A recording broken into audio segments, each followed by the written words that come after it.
Wow, so this deserves a much overdue explanation, and I would do this on camera for pure honesty, but I'm reading off of a script because I think this is something that deserves a fair bit of accuracy, so enjoy my wallpaper engine as a background. So let me tell you about what truly happened regarding myself in the last few years, about Krenexia and the Eight Seals, or how we used to call it, Kates. Back in 2016, I got approached by a company called Studio Izune. Are they still about? Operating under a different name, working a different scheme? I don't know. It's been almost a decade, and most of them have ghosted me since. My goal with this video is not to expose people, but to tell you about exactly what happened behind the scene. So for that reason, all the names will be changed for, I don't know, fruits. The head director of Izune, I'm going to call Grape, and the lead art director was a girl I'm going to refer to as Apple. They're the essentials one. Grape didn't do any art stuff. He was the head coordination of Izune and was delegating tasks to their staff. I was dealing with Grape exclusively, and he was in charge of running the art direction. Anyway, starting from the beginning, somehow Grape heard about the fact that I had written a novel called Chronexia and the Eight Seals. It's been a lifelong passion project that I had mentioned on and off on my channel, and they just had finished an animation project which they showed me as their resume. It was as legit as it gets. They offered to turn Kates into an anime.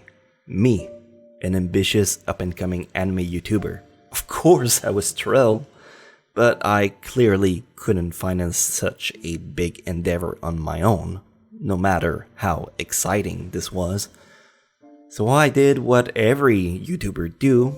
I pitched the idea to my fans with a janky rough sketch, and thousands of people were on board with the idea, so we were off to the races. We decided to divide the task in two. The studio would make the visual, and I would take care of the audio side. I had some connections, but regardless, we needed money for this to work, so we made a Patreon as a way to crowdfund this, which in hindsight was a terrible mistake. We should have absolutely gone for something like Kickstarter instead. Anyway, to run smoothly, the studio needed about $6,000 a month. Seems like much, but there's about $1,500 for 4 artists spread on the span of a month, doing anything between 60 to 80 hours work a week, clearly underpaid regardless. If we didn't get that much, I would patch the rest from my pocket. If we had more, it would be kept aside for the next month to provide some kind of cushioning. Needless to say, that $6,000 was for the studio alone. I personally invested thousands of dollars from my pocket to take care of my audio side and whatever was lacking. I never made a single penny off of this project. If anything, I've invested a fortune of my own. The first 2 months were smooth sailing. We'd build the structure for the whole thing. We had hundreds of character design to blast through before starting the first frame. I converted the book into an actual script, because you can't just take a book and make it into an anime. They made the storyboarding, I did audition for voice character, and despite the hundreds of submissions I got, I unfortunately had very little to work with in terms of talent. But this was a community project, so we didn't care if it wasn't perfect. We had fun doing it. Thankfully, I actually hit the jackpot with the music side. Everyone who reached out to me had outstanding skills, orchestra level, especially Bill, whom I never had the chance to thank properly. So Bill, if you ever see this, every new piece you made was absolutely phenomenal, and I love them all to bits. We started the work in April, and by July we finally had everything ready to make the trailer that people called the first opening, and we started working on the pilot episode, which was the prologue of the story. So over the next couple of months, we grinded countless hours. I organized the music, the voice acting, the sound effect, the Foley, and they made the visual for the episodes. Little did I know, their teams was already shambling down. Turns out that, unbeknownst to me, out of the monthly 6K, Grape was keeping a really big cut of the money for himself, leaving very little for his crew to work off of. All the while, Grape was telling them I was the bad guy who couldn't afford more this month. Once Grape got a taste of the money, he began asking me for advances for the next months, cause his team was threatening to quit, obviously. Meanwhile, the people supporting the Patreon started to get desperate. They kept paying monthly for a project that wasn't getting any releases, so people started to dwindle out, and the gap I had to fill each month just grew more and more, to a point I could hardly keep up with.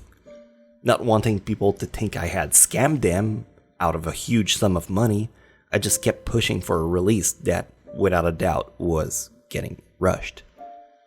Despite all of that, we managed to put out a first episode on Thanksgiving 2016, about 6 months after we started. The reviews were mixed. 80% people were thrilled about the project, but the minority was very loud about the stuff they hated. How some of the minor characters were poorly casted. Mana? The goddess of energy. She's a goddess. We don't know how she'll react. My bad. How the narrative was a bit confusing. My bad too, although that was somewhat intentional with the plan of clearing things up as the episodes would have gone on. But the rest was exclusively poking fun at the visuals being, well, truly janky to say the least.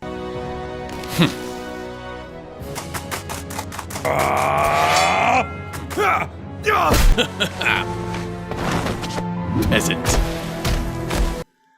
Anyway, the first episode was out and it was smooth sailing from there, right? Not quite. More like the opposite, actually. The Patreon tanked tremendously.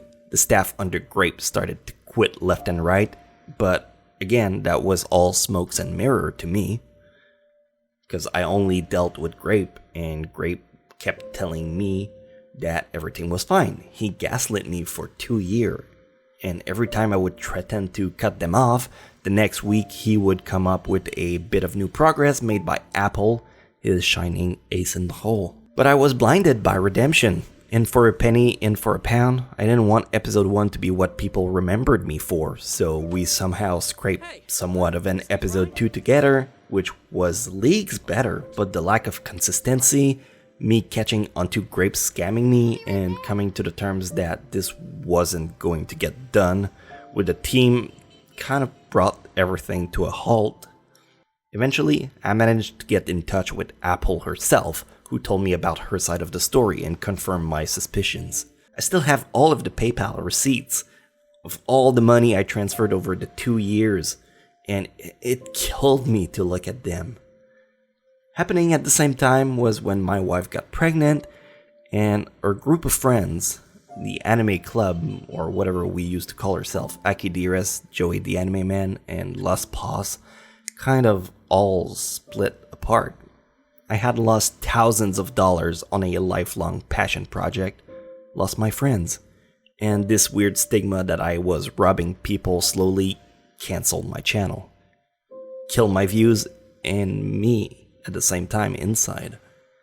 And that's when I mentally started to spiral down. It's all my fault. I wasn't good enough. I wasn't experienced enough. I should have used Kickstarter, not Patreon. I should have worked with real people in a studio, not over the internet. What if I had done this like that? What if I had done this like this? Why don't people watch my videos anymore? Was I the Ringo Starr of our anime Beatle group, and now that everyone was solo, no one went to Ringo's concert? Was it because I had a kid and I wasn't pumping video 24/7?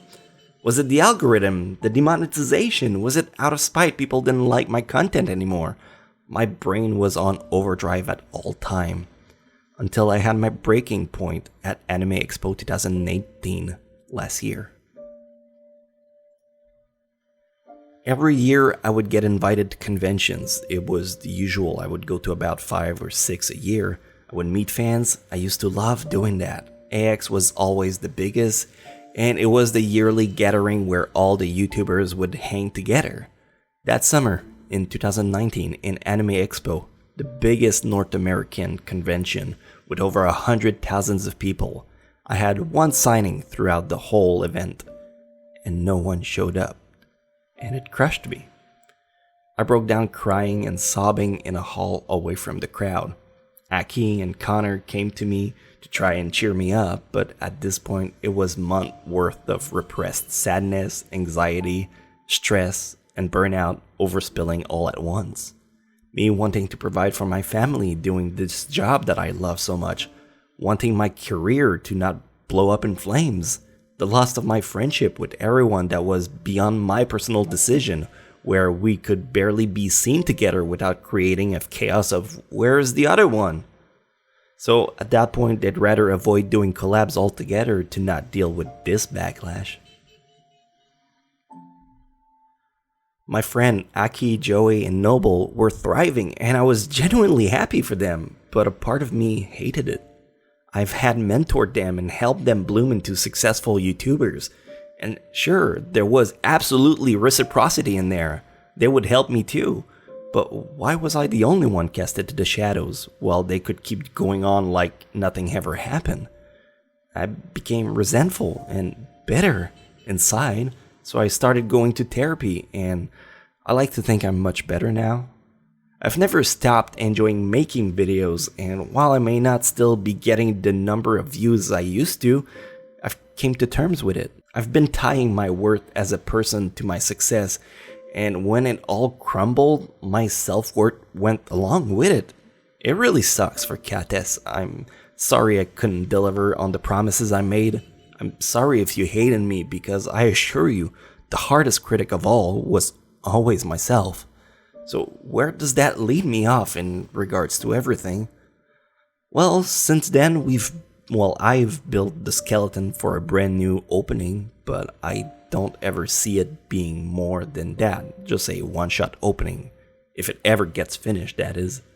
As much as I always believe in Kates on a story point of view, you just don't get a do-over on a project of this magnitude.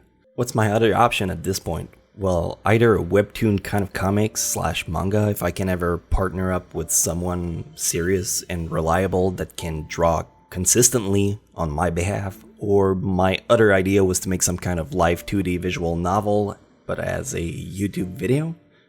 I don't know, I think it can work in my head, but in both cases I'm outside my skill range, and people like me don't usually get second chances. I'm not making this video for sympathy or clearing my name. If I wanted to do that, I'd have done it years ago. Now, I wanted this to be a new beginning for my channel. If you came for anime recommendation, and the guy behind the infinite anime wisdom and countless bad jokes, he's back in full force and finally decided to move on to a new chapter in my life. But I had to shed this weight behind to accept the new hand that was dealt to me and realize I may never go back to that period of prosperity that 2016 era was. So what's in store for this channel? Well, first of all, my daughters are much better now. They were always kind of sick as babies, but now that they're starting to be more self-sufficient, it's going much smoother. Skyla still don't do her nights, but we've gotten used to it. So now it gives me more time to dedicate this channel of mine that I got going on.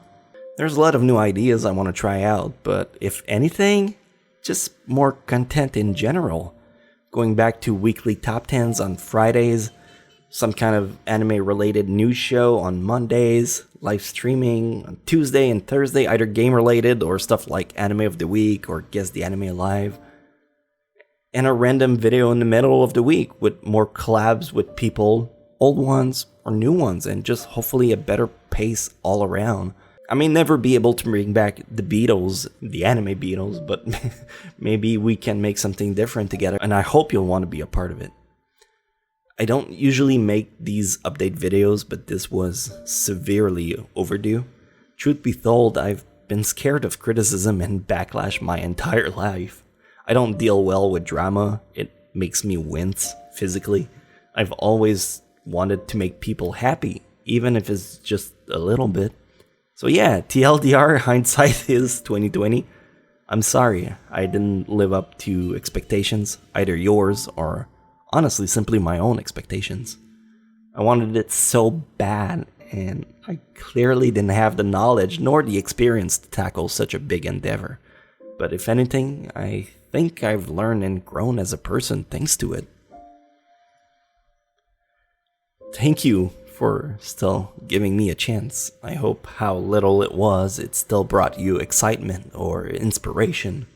I'm clearly not perfect, and fame kind of put on a spotlight that I never thought I deserved. Fame showcase your flaws through a magnifying glasses, so whenever you step slightly outside of bound, you get a lot of backlash for it. I've just always been a guy passionate about creating, and I think that's my biggest and also hardest downfall. I do own up to the mistakes I've made, and I learn from them. And to the risk of quoting endgames, I hope you don't judge me for my worst mistakes, and that in the end, the good I've brought outweighed the bad one. Anyway, enough with that self-pity bullshit. If you got recommendation of something you'd like or would like me to do, a collab with a certain YouTuber, a top 10 topic I've never covered, or that I covered or has been eaten up by copyrights, more chibi skits. Remember the chibis with the piano wars? Only the OG remember that cringe. More Guess the Anime, more Anime of the Week. Let it all out in the comments below. I really appreciate your support throughout all of those years. I truly wouldn't be who I am without you all. So, thank you, and let's get it done!